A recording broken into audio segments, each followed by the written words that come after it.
Hello friends, Namaskar.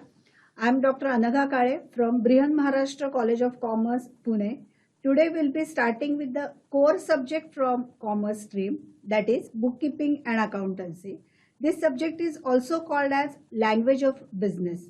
Last year we have studied final accounts of sole trading concern as our last chapter.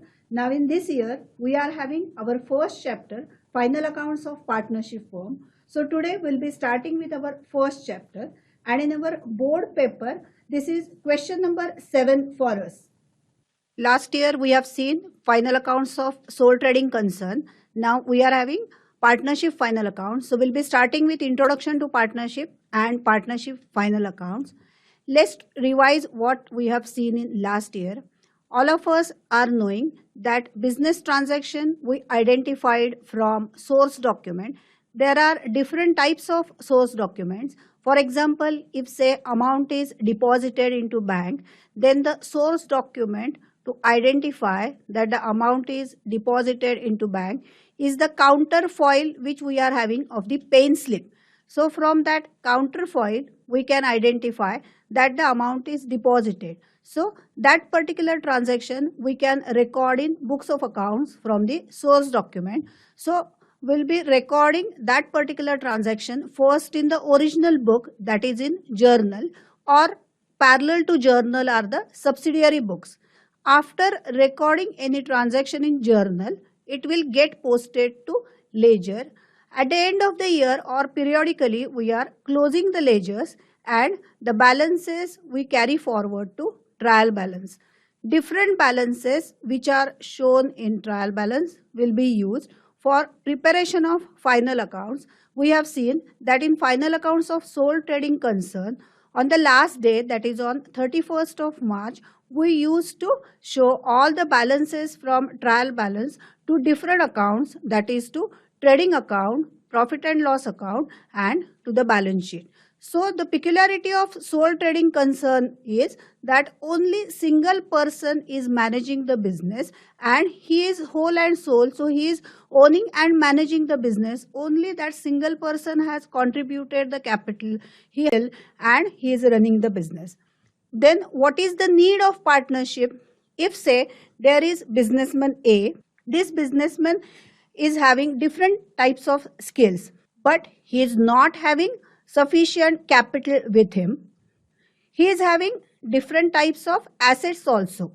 Same time, businessman B is running his business independently. He is not having any special skill, but he is having huge amount of capital with him. Same time, he is having other assets also. Now this businessman A and B are running their businesses independently with few of the limitations, that one businessman is not having sufficient capital, another businessman may be not having the different types of skills. But if these two businessmen, that is businessman A and businessman B, come together, then definitely they will have additional skills, capital, other assets, and even they can share the risk of the business also. So that is going to be the advantage of partnership business.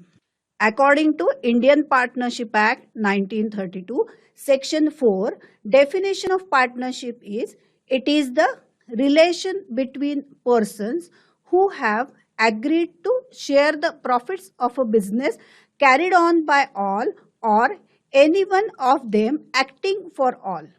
There are different features of partnership business. First feature is partnership deed. Now in this partnership business, two or more persons are coming together for running the business. So partnership deed is agreement between these two partners or two more partners, and in this agreement or in this partnership deed, different terms are defined like name of the business, address of the business, name of different partners, their address, their duties and responsibilities, or capital which is contributed by each partner, profit sharing ratio of the partners. All these things are clearly defined in partnership deed.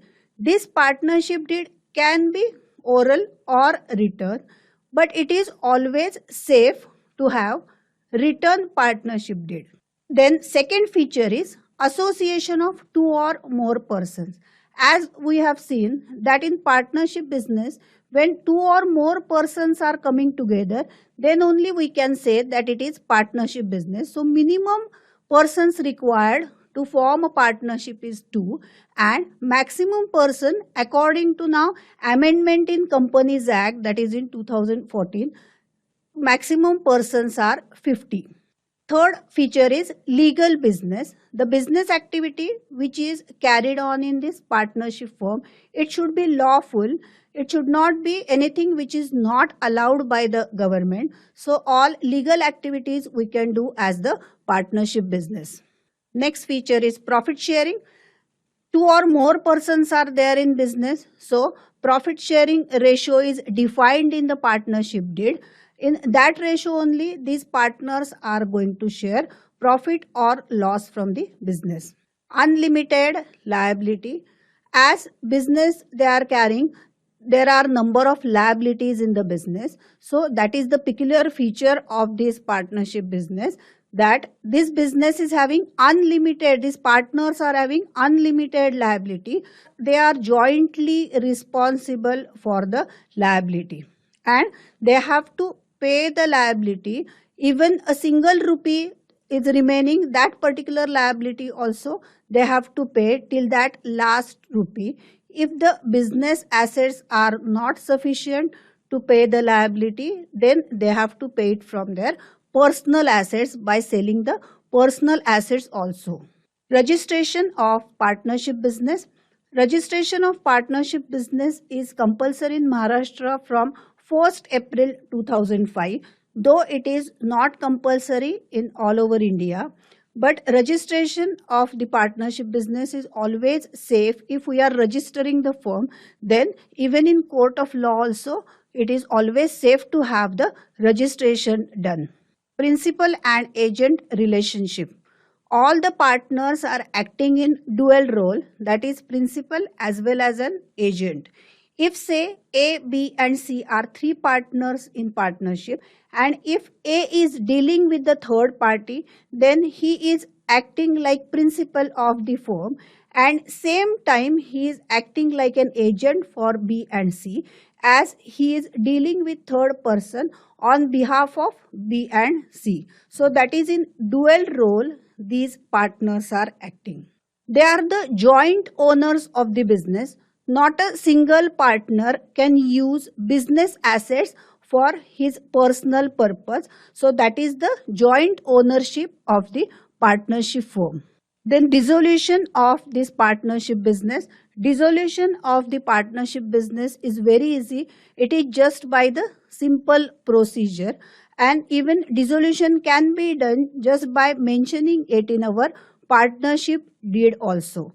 If any of the partner fails, then just by giving 14 days notice also, dissolution can be done.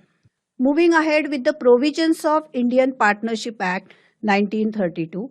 If say for certain points our partnership deed is silent, then we have to take help of section 12 and 17 for different provisions which are given in Partnership Act. So first provision is regarding distribution of profit. If in partnership deed profit sharing ratio is not mentioned, then according to the provision in Partnership Act, profit sharing ratio is equal. So we'll be using that particular provision if nothing is mentioned in partnership deed. Next provision is for interest on drawings. Interest on drawings is the amount which is payable by the partner to the firm. If it is not mentioned in our partnership agreement, then partner will not pay the interest on drawings. And if the period of drawing, date of the drawing is not given, then we will be calculating interest on the average basis, that is for 6 months. Next provision is for interest on partner's loan. If in addition to the capital, if the amount is advanced by the partner, that is loan, then interest has to be paid to the partner, and if rate is not mentioned, then 6% per annum is the rate of interest on which we have to pay the interest to the partner. Then interest on capital. Interest on capital also, it will be paid by the firm to the partner. So interest on capital will be paid out of profits only, and it should be mentioned in partnership deed. Otherwise, it will not be paid. Salary and commission to the partner. For this also same rule is applicable. What is applicable for interest on capital? It is also expense for the firm. So for paying salary or commission to the partner, it should be mentioned in partnership deed. If we want to admit any new partner in our partnership business, then we have to take consent of all the partners. It's not possible to admit any of the new person just by permission of one person. So we have to take consent of all the partners. So these are few provisions which we'll be using while solving the problem also of this partnership final accounts. Now we have seen that in final accounts we are having trading account, then profit and loss account, capital account and balance sheet. Now as here we are having partnership final accounts, there are different capitals. Capitals are of the different partners. So we'll be using two methods for maintaining capital accounts, that is fixed capital method and fluctuating capital method. As the name indicates, fixed capital method. So under fixed capital method, we will be keeping capital balance of the partner fixed. So we have to open capital account as well as current account of the partner. And in fluctuating capital method, as the balance of the capital account is going to fluctuate, we'll be opening only capital accounts. Now further we'll see how to open these accounts under these two methods. First is fixed capital method. Now here we can see that under fixed capital method, we'll be opening partners capital account as well as partners current account. So as both the accounts are opened, all the adjustments of the partners will be done in current account and capital balances will be keeping fixed. So we can check on credit side of partners capital account. We are having opening balance of capital, then the additional capital introduced in terms of cash or maybe in terms of different types of assets. In current account, number of adjustments are there on credit side, that is interest on capital, then salary or commission which is paid to partner or share of net profit.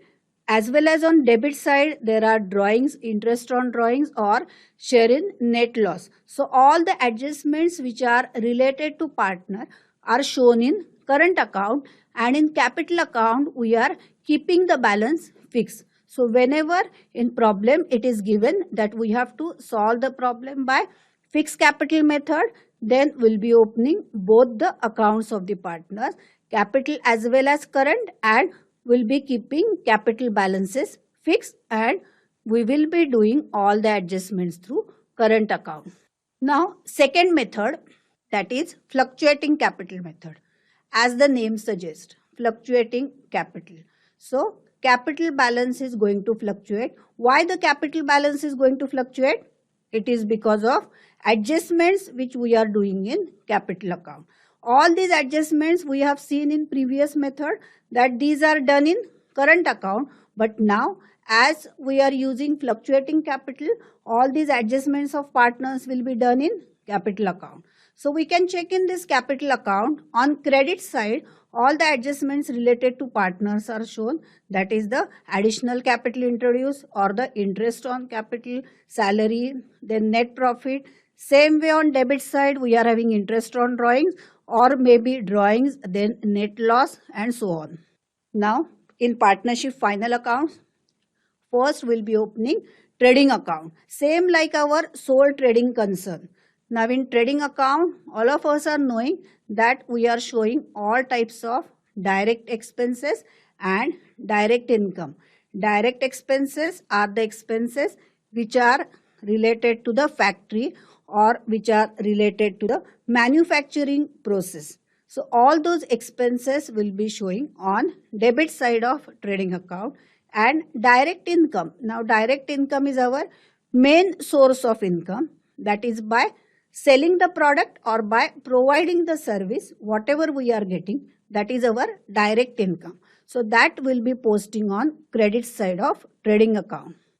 Next we'll be preparing profit and loss account.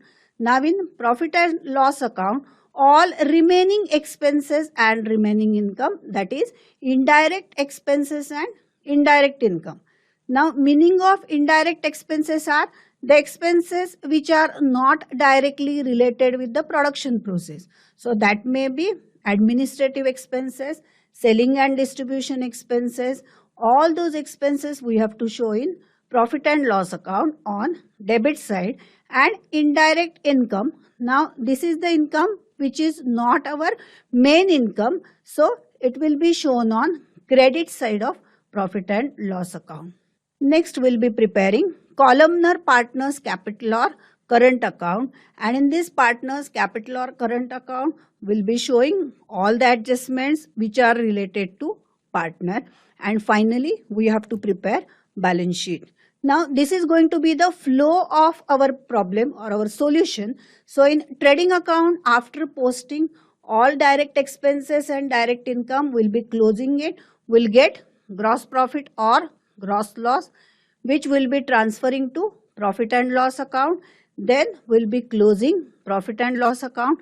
After balancing this profit and loss account, we'll be getting either net profit or net loss. This net profit or net loss will be shared by the partners in their profit sharing ratio, which will be transferring to columnar partners capital or current account. And finally, the balances of partners capital account or current account will be transferring to balance sheet, and our balance sheet should tally automatically. Now we'll see the specimen of all these different types of accounts or statements. First, now we'll be preparing trading account. So we can see in trading account on debit side, there are number of types of direct expenses. First, it starts with opening stock. So that is the stock on the first day of the accounting year. Then purchases less return outward. This is purchase return. So net purchases will be showing in outer column.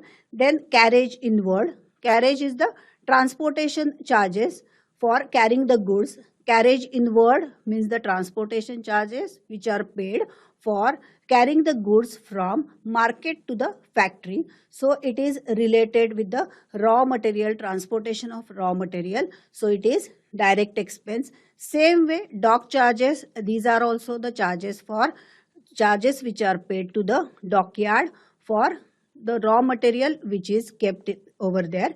Then wages and salaries. Now the words used are wages and salaries. So more part is of wages, so it is shown in trading account. If it is salaries and wages, then more portion is of salaries. So salaries are indirect expenses. So salaries and wages will be shown in profit and loss account. Then there is import duty. If say we are importing any material from the foreign country, then we have to pay charges to the government. So that is the import duty which we are paying. So it is also direct expense. Motive power, this is the power to operate the machinery in the factory. So that is also related with the manufacturing process. So direct expense. Then factory rent, it is the rent of that factory. So everything related to factory is again direct expense. Royalty on purchases, factory lighting and heating, factory insurance, works manager salary. Now works manager is the factory manager. So his salary will be treating as direct expense. If it is only salary, then it is indirect expense which will be showing in profit and loss account. But if it is works manager salary, it will be direct expense. This is there on the debit side. Now we can see on credit side, it starts with sales. Then we are deducting return inward, that is sales return. So we'll be showing net sales in outer column. Then goods lost by fire, theft, accident. Below that we can see that goods distributed as free samples or goods withdrawn by partner. So whenever goods are going out for any reason, that may be from sales to loss by fire, theft, or may be distributed as free samples or withdrawn by partner. In all these conditions, you can check that goods are going out. So whenever goods are going out, always one effect is credit side of trading account. Then closing stock is there, and while balancing this trading account, when we are closing it, we may get gross profit which is there on debit side of trading account, or we may get gross loss. This gross loss or gross profit will be transferring to next, that is to profit and loss account. Now in profit and loss account, you can check on debit side there are different types of indirect expenses. The expenses which are not directly related with the production process. So that is rent and taxes or salaries and wages. As we have seen in trading account, wages and salaries were there in trading. Now salaries and wages are in profit and loss. Then insurance. Now this is the insurance which is related with the office or maybe of the go down insurance. Then electricity charges, telephone charges, printing and stationery. Audit fees are the fees which are paid to the auditors, those who are scrutinizing the books of accounts. So we are showing it on debit side of profit and loss account. Then depreciation on assets. Now depreciation is reduction in the value of asset which is loss for us. So we are debiting it. Legal charges, interest on loan. Then bank charges, conveyance. Conveyance is again local traveling expense. Then carriage outward.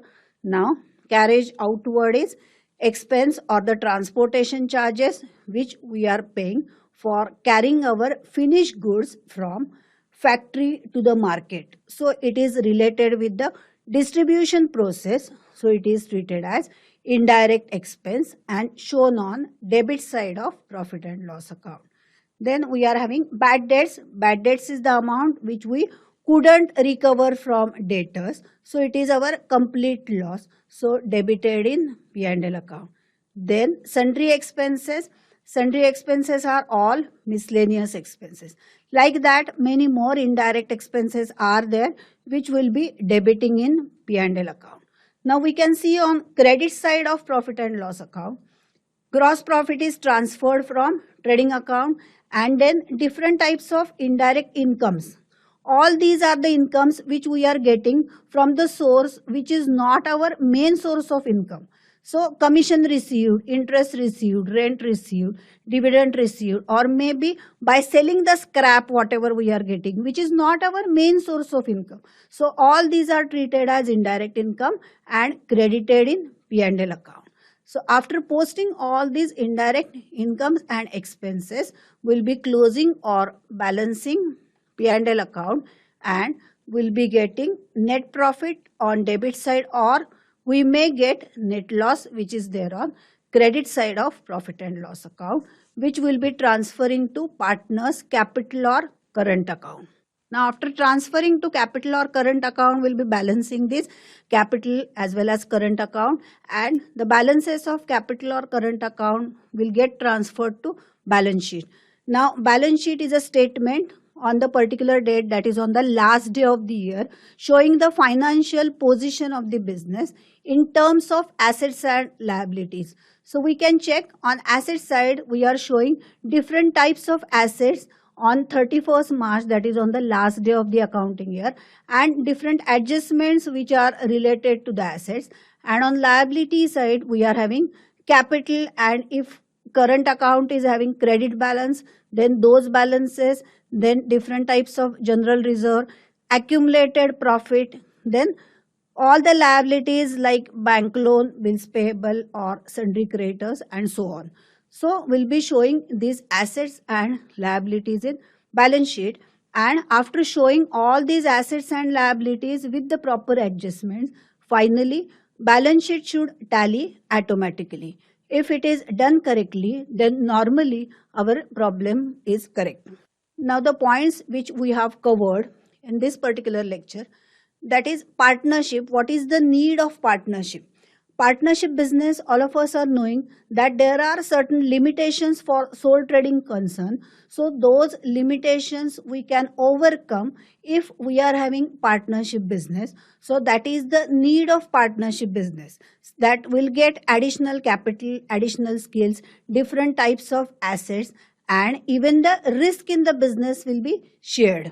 There are different features of partnership firm. So we'll revise those features, that in partnership we have to share the profit and all the partners are joint owners of the partnership business.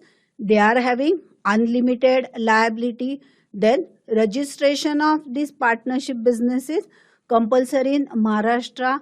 Partnership deed is one of the important feature of this partnership business. So these are the peculiar features of partnership firm. There are different provisions in Partnership Act. These provisions we are using if our partnership deed is silent about few things like profit sharing. If profit sharing ratio is not given in partnership deed, then we consider it as equal. In case of interest on drawings, interest on capital, or interest salary or commission which is paid to the partner, it should be clearly mentioned in partnership deed. In case of interest on drawings, if the date of drawings is not given, we consider it as average, that is for the 6 months will be calculating the interest. And in case of interest on partner's loan, if the rate is not mentioned, then we are taking the rate as 6% per annum. So these are the different provisions which are given in the Act. Then methods of maintaining capital accounts. As in this partnership final accounts, we are going to open columnar capital accounts or columnar current account. There are two methods, fixed capital method and fluctuating capital method. In case of fixed capital method, we will be opening capital as well as current account, and in fluctuating capital method, only capital accounts will be shown. There are different specimens which we have seen of trading account, where we used to show direct expenses, direct income.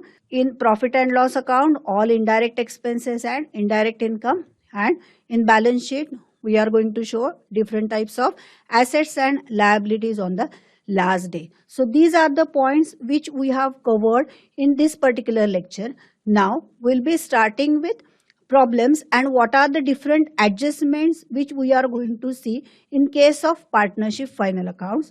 So there are steps for solving the problem. As all of you are knowing, that problem will be given in the form of trial balance and various adjustments. So what are the steps to solve that particular problem? Then how the adjustment should be treated. In 11th standard, we have seen different types of adjustment. Now in this year, we are having the new adjustments which are related to partners. So what is the treatment of those adjustments? Then there are certain important items and how to treat those items, like different implied or silent adjustments are also there. And for these few adjustments, we have to do the working notes also. So after doing all these things, then only we can complete our partnership final accounts and will be tallying the problem at the end. In this lecture, we have seen that what is partnership business and what is the need of this partnership, and what are the different accounts which we should open under partnership final accounts. Now in next lecture, we are going to continue with the problem of partnership final accounts. So we'll be starting in next lecture what are the steps to solve this problem and then problem from the textbook. Thank you.